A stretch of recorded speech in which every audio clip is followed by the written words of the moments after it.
ನಮ್ಮ ಹಿಂದೂ ಧರ್ಮದಲ್ಲಿ ದೇವತೆಗಳನ್ನು ಅವರ ಪ್ರಕೃತಿಯ ಅಂಶಗಳ ಆಧಾರದ ಮೇಲೆ ಮತ್ತು ಅವರ ಗುಣಗಳ ಆಧಾರದ ಮೇಲೆ ವರ್ಗೀಕರಿಸಲಾಗಿದೆ. ಸಾತ್ವಿಕ, ರಾಜಸಿಕ ಮತ್ತು ತಾಮಸಿಕ ಎಂಬ 3 ವಿಧದ ಗುಣಗಳಿವೆ. ಸಾತ್ವಿಕ ಗುಣವು ಶುದ್ಧತೆಯನ್ನು ಪ್ರತಿನಿಧಿಸುತ್ತದೆ, ತಾಮಸಿಕ ಗುಣವು ಉತ್ಸಾಹವನ್ನು ಪ್ರತಿನಿಧಿಸುತ್ತದೆ ಮತ್ತು ತಾಮಸಿಕ ಗುಣವು ಕತ್ತಲೆಯನ್ನು ಪ್ರತಿನಿಧಿಸುತ್ತದೆ.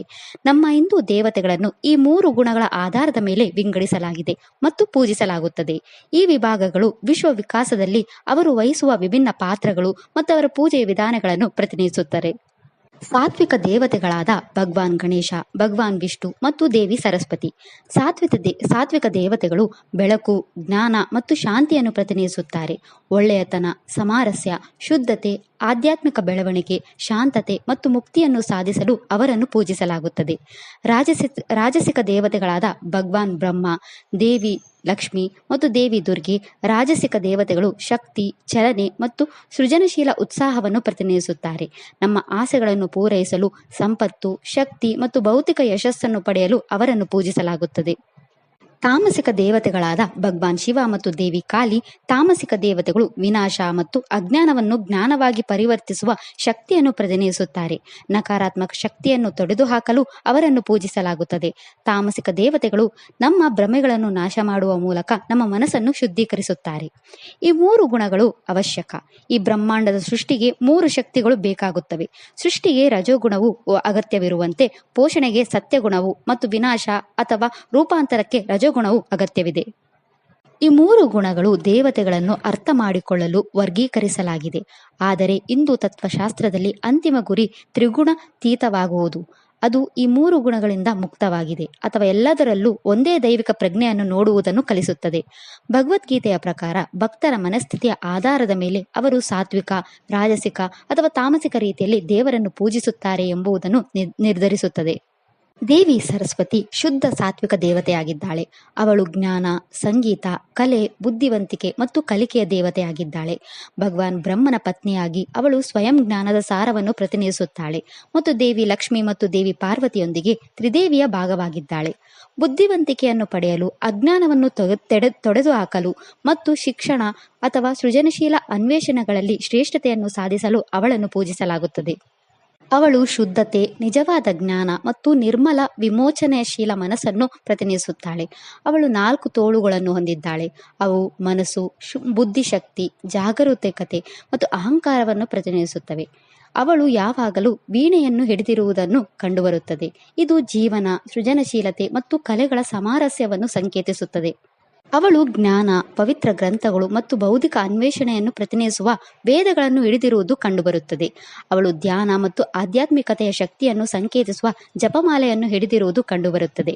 ಅವಳು ಹಂಸ ವಾಹನದ ಮೇಲೆ ಕುಳಿತುಕೊಳ್ಳುತ್ತಾಳೆ. ಇದು ಬುದ್ಧಿವಂತಿಕೆ, ತಾರತಮ್ಯವನ್ನು ಸಂಕೇತಿಸುತ್ತದೆ. ಅದು ಒಳ್ಳೆಯದು, ಕೆಟ್ಟದು ಮತ್ತು ಶುದ್ಧತೆಯನ್ನು ಬೇರ್ಪಡಿಸುವ ಸಾಮರ್ಥ್ಯವನ್ನು ತೋರಿಸುತ್ತದೆ. ಅವಳನ್ನು ವಾಕ್ ದೇವಿ ಎಂದು ಕರೆಯಲಾಗುತ್ತದೆ, ಅಂದರೆ ಮಾತು ಮತ್ತು ಶಬ್ದದ ದೇವತೆ. ಅವಳು ನಮಗೆ ನಿರ್ಗಳವಾದ ಮಾತಿನಿಂದ ಆಶೀರ್ವಾದಿಸುತ್ತಾಳೆ. ಅವಳ ಹೆಸರು ಜ್ಞಾನದ ಅರಿವು ಅಥವಾ ನೀರಿನ ಹರಿವನ್ನು ಸೂಚಿಸುತ್ತದೆ, ಏಕೆಂದರೆ ಅವಳನ್ನು ಪ್ರಜ್ಞೆಯ ನದಿ ದೇವತೆ ಎಂದು ಪರಿಗಣಿಸಲಾಗುತ್ತದೆ. ವಿದ್ಯಾರ್ಥಿಗಳು, ಗಾಯಕರು, ಕಲಾವಿದರು ಮತ್ತು ವಿದ್ವಾಂಸರು ಅವಳನ್ನು ಪೂಜಿಸುತ್ತಾರೆ ಮತ್ತು ಅವಳ ಆಶೀರ್ವಾದವನ್ನು ಪಡೆಯುತ್ತಾರೆ. ಇಂದು ಈ ವಿಡಿಯೋದಲ್ಲಿ ಈ ಜ್ಞಾನ ದೇವತೆಯನ್ನು ರಾತ್ರಿಯಂದು ಪೂಜಿಸದೆ ಹಗಲಿನ ವೇಳೆಯಲ್ಲಿ ಏಕೆ ಪೂಜಿಸಲಾಗುತ್ತದೆ ಎಂದು ನಾವು ತಿಳಿಯೋಣ. ನಮ್ಮ ವೇಗದ ಜಗತ್ತಿನಲ್ಲಿ ಜ್ಞಾನ, ಕಲೆಯ ದೇವತೆಯಾದ ಸರಸ್ವತಿ ದೇವಿಯನ್ನು ರಾತ್ರಿಯಲ್ಲಿ ಏಕೆ ವಿರಾಳವಾಗಿ ಪೂಜಿಸಲಾಗುವುದಿಲ್ಲ? ದೈವಿಕ ಪೂಜೆ ಯಾವುದೇ ಸಮಯದಲ್ಲಿ ನಡೆಯಬಹುದು ಎಂದು ಹೇಳಲಾಗುತ್ತದೆ. ಆದರೂ ನಮ್ಮ ಸಂಪ್ರದಾಯಗಳು, ನಮ್ಮ ಧರ್ಮ ಗ್ರಂಥಗಳು ಮತ್ತು ನಮ್ಮ ಆಚರಣೆಗಳು ತಮ್ಮದೇ ಆದ ಅರ್ಥ ಮತ್ತು ಮಹತ್ವವನ್ನು ಹೊಂದಿವೆ. ಅವು ಸಂಕೇತ, ಶಿಸ್ತು ಮತ್ತು ಸಾರ್ವತ್ರಿಕ ಮಹತ್ವದಿಂದ ತುಂಬಿವೆ. ಸರಸ್ವತಿ ದೇವಿಯು ಮುಖ್ಯವಾಗಿ ಕತ್ತಲೆ ಅಥವಾ ಲಯದ ದೇವತೆಯಲ್ಲ. ಅವಳು ಸ್ಪಷ್ಟತೆ, ಮಾತು, ಕಲಿಕೆ, ಅಭಿವ್ಯಕ್ತಿಯ ಸಾಕಾರ. ಹಿಂದೂ ಧರ್ಮದಲ್ಲಿ ನಮ್ಮ ಆಲೋಚನೆಗಳು, ಜ್ಞಾನ, ಸ್ಪಷ್ಟತೆ ಮತ್ತು ನಮ್ಮ ಬುದ್ಧಿಶಕ್ತಿಯ ಅರಿವು ಹಗಲು ಬೆಳಕಿಗೆ ಸಂಬಂಧಿಸಿದೆ. ಬೆಳಕು ಬಹಿರಂಗದ ಸಂಕೇತ, ಗುಪ್ತದಿಂದ ತಿಳಿದಿರುವ ಕಡೆಗೆ ಚಲಿಸುವುದು. ದೇವಿ ಸರಸ್ವತಿ ಪುಸ್ತಕವನ್ನು ಹಿಡಿದಿದ್ದಾಳೆ, ವೀಣೆಯನ್ನು ಹೊಂದಿದ್ದಾಳೆ. ಅವಳು ಬಿಳಿ ಅಥವಾ ಹಳದಿ ಬಣ್ಣಗಳ ಬಟ್ಟೆಯನ್ನು ಧರಿಸಿದ್ದಾಳೆ. ಇವು ಶುದ್ಧತೆ ಮತ್ತು ಸ್ಪಷ್ಟತೆಯ ಬಣ್ಣಗಳು. ರಾತ್ರಿಯು ಹೆಚ್ಚಾಗಿ ಕತ್ತಲೆ, ವಿಶ್ರಾಂತಿ, ಆತ್ಮಾವಲೋಕನ, ವಿಸರ್ಜನೆಯ ಕ್ಷೇತ್ರವಾಗಿರುತ್ತದೆ. ಅದು ಕಲಿಕೆಯ ಭಯ ಅರಿವಲ್ಲ. ಹಗಲು ಹೊತ್ತಿನಲ್ಲಿ ದೇವಿ ಸರಸ್ವತಿಯನ್ನು ಆವಾಹನೆ ಮಾಡುವುದರಿಂದ ಆಕೆಯ ಶಕ್ತಿಯ ಸ್ವರೂಪವು ಹೆಚ್ಚು ಶಕ್ತಿಶಾಲಿಯಾಗಿರುತ್ತದೆ. ನಮ್ಮ ಜ್ಞಾನವು ಸಕ್ರಿಯವಾಗುತ್ತದೆ, ನಮ್ಮ ಮನಸ್ಸು ಎಚ್ಚರವಾಗಿರುತ್ತದೆ ಮತ್ತು ನಮ್ಮ ಅಭಿವ್ಯಕ್ತಿ ಜೀವಂತವಾಗಿರುತ್ತದೆ.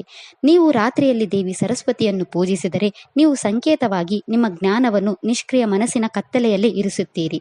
ಅದರಿಂದ ಪೂಜೆ, ಆಚರಣೆ ಮತ್ತು ಅದರ ಸಂಕೇತವು ಹೊಂದಾಣಿಕೆಯನ್ನು ಕಳೆದುಕೊಳ್ಳುತ್ತದೆ. ಹಗಲಿನ ವೇಳೆ ಸರಸ್ವತಿ ದೇವಿಯ ಪೂಜೆಗೆ ಧರ್ಮಗ್ರಂಥದ ಪುರುವೆಗಳ ಪ್ರಕಾರ ರಾತ್ರಿಯಲ್ಲಿ ಅವಳನ್ನು ಪೂಜಿಸಬಾರದು ಎಂದು ಹೇಳಲಾಗುತ್ತದೆ. ಪಶ್ಚಿಮ ಬಂಗಾಳದ ಕೆಲವು ಪ್ರದೇಶಗಳಲ್ಲಿ ಶರದ್ ನವರಾತ್ರಿಯ ಸಮಯದಲ್ಲಿ ಸರಸ್ವತಿ ದೇವಿಯನ್ನು ರಾತ್ರಿಯಲ್ಲಿ ಪೂಜಿಸಲಾಗುತ್ತದೆ, ಏಕೆಂದರೆ ಅಲ್ಲಿ ದೇವಿಯನ್ನು ಮಹಾಕಾಳಿ, ಲಕ್ಷ್ಮಿ ಮತ್ತು ಸರಸ್ವತಿ ಎಂಬ 3 ರೂಪಗಳಲ್ಲಿ ಪೂಜಿಸಲಾಗುತ್ತದೆ. ನಮ್ಮ ಹಿಂದೂ ಪಂಚಾಂಗದಲ್ಲಿ ಸರಸ್ವತಿ ಪೂಜೆಗೆ ಮುಹೂರ್ತವನ್ನು ಸಾಮಾನ್ಯವಾಗಿ ಬೆಳಗ್ಗೆಯಿಂದ ಮಧ್ಯಾಹ್ನದವರೆಗೆ ಉಲ್ಲೇಖಿಸಲಾಗುತ್ತದೆ. ಸರಸ್ವತಿ ದೇವಿಯನ್ನು ಗೌರವಿಸಲು ವಸಂತ ಪಂಚಮಿ ಹಬ್ಬವನ್ನು ಆಚರಿಸಲಾಗುತ್ತದೆ. ಇದನ್ನು ಸೂರ್ಯೋದಯದಿಂದ ನಂತರ ಮಧ್ಯಾಹ್ನದವರೆಗೆ ಮಾತ್ರ ನಡೆಸಲಾಗುತ್ತದೆ. ನಮ್ಮ ಹಿಂದೂ ಧರ್ಮದ ಪ್ರಕಾರ ಸೂರ್ಯೋದಯದಿಂದ ಮಧ್ಯಾಹ್ನದವರೆಗಿನ ಸಮಯವನ್ನು ಪವಿತ್ರವೆಂದು ಹೇಳಲಾಗುತ್ತದೆ. ಪ್ರಾಚೀನ ಗ್ರಂಥಗಳು ಹೇಳುವಂತೆ ಆ ಸಮಯದಲ್ಲಿ ಮನೆಯ ಗೃಹಿಣಿ ಎಚ್ಚರವಾಗಿರಬೇಕು, ಏಕೆಂದರೆ ಅದು ದೇವಿ ಸರಸ್ವತಿಯ ಆಗಮನದ ಪವಿತ್ರ ಸಮಯವಾಗಿದೆ. ಈ ಸಮಯ ಸದ್ಗುಣ ಮತ್ತು ವೇದಗಳ ಸಾರವನ್ನು ಪ್ರತಿಬಿಂಬಿಸುತ್ತದೆ. ಬೆಳಿಗ್ಗೆ ಸೂರ್ಯೋದಯದಿಂದ ಮಧ್ಯಾಹ್ನದವರೆಗೆ ನಮ್ಮ ಮನಸ್ಸು ತಾಜಾವಾಗಿರುತ್ತದೆ ಮತ್ತು ರಾತ್ರಿಯ ಸಕ್ರಿಯ ಜ್ಞಾನ ಕಾರ್ಯಕ್ಕೆ ಸೂಕ್ತವಾದ ಸಮಯಕ್ಕಿಂತ ಕಡಿಮೆ ಇರುತ್ತದೆ ಎಂದು ಹೇಳಲಾಗುತ್ತದೆ.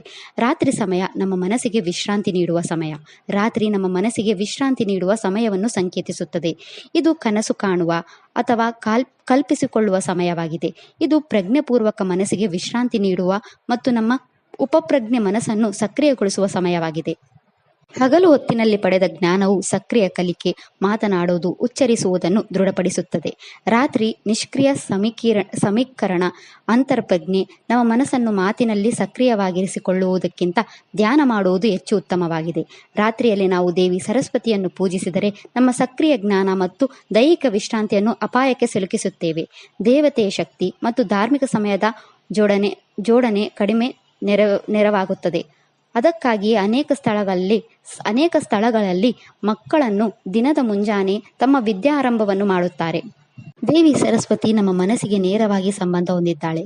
ನೀವು ಜೀವನದಲ್ಲಿ ಜ್ಞಾನ, ಕಲಿಕೆ, ಅಭಿವ್ಯಕ್ತಿ, ಸ್ಪಷ್ಟತೆಯನ್ನು ಪಡೆಯಲು ಬಯಸಿದರೆ ಬೆಳಿಗ್ಗೆ ಬೇಗನೆ ದೇವಿ ಸರಸ್ವತಿ ಪೂಜೆ ಮಾಡಿ. ನಿಮ್ಮ ಮನಸ್ಸು ಎಚ್ಚರವಾಗಿರುವಾಗ ನೀವು ರಾತ್ರಿಯವರೆಗೆ ಕಾಯುತ್ತಿದ್ದರೆ ನಿಮ್ಮ ಮನಸ್ಸು ಮಂದ, ದಣಿದ, ವಿಚಲಿತವಾಗಿರುತ್ತದೆ ಮತ್ತು ಇಡೀ ದಿನದ ಅವಶೇಷಗಳು ನಿಮ್ಮ ಮೇಲೆ ಪರಿಣಾಮ ಬೀರುತ್ತವೆ. ಅದರಿಂದ ನಿಮ್ಮ ಸರಸ್ವತಿ ಪೂಜೆಯನ್ನು ಹಗಲಿನಲ್ಲಿ ನಿಗದಿಪಡಿಸಿ. ದೇವಿ ಸರಸ್ವತಿ ಆಶೀರ್ವಾದ ಪಡೆಯಲು ಅಧ್ಯಯನ, ಕಲಿಕೆ, ಬರವಣಿಗೆ, ಕಲೆ ಅಥವಾ ಯಾವುದೇ ಪ್ರಮುಖ ಕೆಲಸವನ್ನು ಹಗಲಿನ ವೇಳೆಯಲ್ಲಿ ಮಾಡಬೇಕು. ಮನಸ್ಸು ಎಚ್ಚರವಾಗಿದ್ದಾಗ ಕೆಲಸಗಳು ಬೇಗನೆ ನಡೆಯುತ್ತವೆ. ನೀವು ಉತ್ತಮವಾಗಿ ವ್ಯಕ್ತಪಡಿಸಲು ಸಾಧ್ಯವಾದಾಗ ಅಭಿವ್ಯಕ್ತಿಯ ದೇವತೆಯನ್ನು ಸಂಕೇತವಾಗಿ ಗೌರವಿಸಿ. ರಾತ್ರಿ ಸಮಯ ಕೆಟ್ಟದಲ್ಲ, ಆದರೆ ಅದು ಸಕ್ರಿಯ ಜ್ಞಾನದ ವಿಧಾನದೊಂದಿಗೆ ಕಡಿಮೆ ಪರಿಣಾಮ ಆಗಿರುತ್ತದೆ. ಅದಕ್ಕಾಗಿಯೇ ಕಟ್ಟುನಿಟ್ಟಾದ ನಿಷೇಧದ ಬದಲು ಈ ಪದ್ಧತಿ ರಾತ್ರಿ ಪೂಜೆಯಿಂದ ದೂರವಿರುತ್ತದೆ. ಸರಸ್ವತಿ ದೇವಿಯು ಕೇವಲ ಜ್ಞಾನಕ್ಕಾಗಿ ಅಲ್ಲ, ಅವಳು ಅಭಿವ್ಯಕ್ತಿಯ ತತ್ವ. ಅವಳು ಮೌನದಿಂದ ಹೊರಹೊಮ್ಮುವ ಸತ್ಯ ರೂಪಗಳಾಗಿದ್ದಾಳೆ. ನಿಮ್ಮ ಮನಸ್ಸು ಮಂಕಾದಾಗ ನೀವು ಅವಳನ್ನು ಪೂಜಿಸಬೇಕು. ಇನ್ನು ಸರಸ್ವತಿ ಪೂಜೆ ಮಾಡುವ ಸರಳ ವಿಧಾನ ಹೀಗಿದೆ. ಸರಸ್ವತಿ ಪೂಜೆಗಾಗಿ ಒಂದು ಸಣ್ಣ ಪೀಠವನ್ನು ಇರಿಸಿ ಮತ್ತು ಅದರ ಮೇಲೆ ದೇವಿ ಸರಸ್ವತಿಯ ಚಿತ್ರ ಅಥವಾ ವಿಗ್ರಹವನ್ನು ಇರಿಸಿ. ಅವಳಿಗೆ ಬಿಳಿ ಮತ್ತು ಹಳದಿ ಹೂವುಗಳನ್ನು ಅರ್ಪಿಸಿ. ನಿಮ್ಮ ಪುಸ್ತಕಗಳು, ಪೆನ್ನುಗಳು, ನಿಮ್ಮ ಗಾಯನ ವಾದ್ಯಗಳನ್ನು ಅವಳ ಮುಂದೆ ಇರಿಸಿ ಮತ್ತು ಅವಳ ಆಶೀರ್ವಾದವನ್ನು ಪಡೆಯಿರಿ. ಅವಳಿಗೆ ಬಾಳೆಹಣ್ಣು, ಬಿಳಿ ಮತ್ತು ಹಳದಿ ಸಿಹಿ ತಿಂಡಿಗಳನ್ನು ಅರ್ಪಿಸಿ. ಅವಳ ಮಂತ್ರವನ್ನು ಪಠಿಸಿ. ಸೂರ್ಯೋದಯದ ಸಮಯದಲ್ಲಿ ಸರಸ್ವತಿ ದೇವಿಯ ಮಂತ್ರಗಳನ್ನು ಪಠಿಸುವುದರಿಂದ ನಮಗೆ ವಾಕ್ಸಿದ್ಧಿ ಸಿಗುತ್ತದೆ ಎಂದು ಹೇಳಲಾಗುತ್ತದೆ. ನಮ್ಮ ಮನಸ್ಸು ಸ್ವಾಭಾವಿಕವಾಗಿ ಸ್ಪಷ್ಟವಾಗಿರುವ ಬ್ರಹ್ಮ ಮುಹೂರ್ತದ ಸಮಯದಲ್ಲಿ ಸರಸ್ವತಿ ದೇವಿಯನ್ನು ಪೂಜಿಸುವುದರಿಂದ ಜ್ಞಾನ ಮತ್ತು ಕೌಶಲ್ಯಗಳನ್ನು ಪಡೆಯಬಹುದು ಎಂದು ಹೇಳಲಾಗುತ್ತದೆ. ಈ ಸಮಯದಲ್ಲಿ ನೀವು ಸರಸ್ವತಿ ದೇವಿಯನ್ನು ಮಾತ್ರ ಪೂಜಿಸುವುದಿಲ್ಲ, ಆದರೆ ವಾಸ್ತವವಾಗಿ ನೀವು ನಿಮ್ಮೊಳಗೆ ತಿಳಿದುಕೊಳ್ಳುವ, ಮಾತನಾಡುವ ಮತ್ತು ಸಮೃದ್ಧಿಯನ್ನು ಸೃಷ್ಟಿಸುವ ನಿಮ್ಮ ಸ್ವಂತ ಸಾಮರ್ಥ್ಯವನ್ನು ಗೌರವಿಸುತ್ತೀರಿ.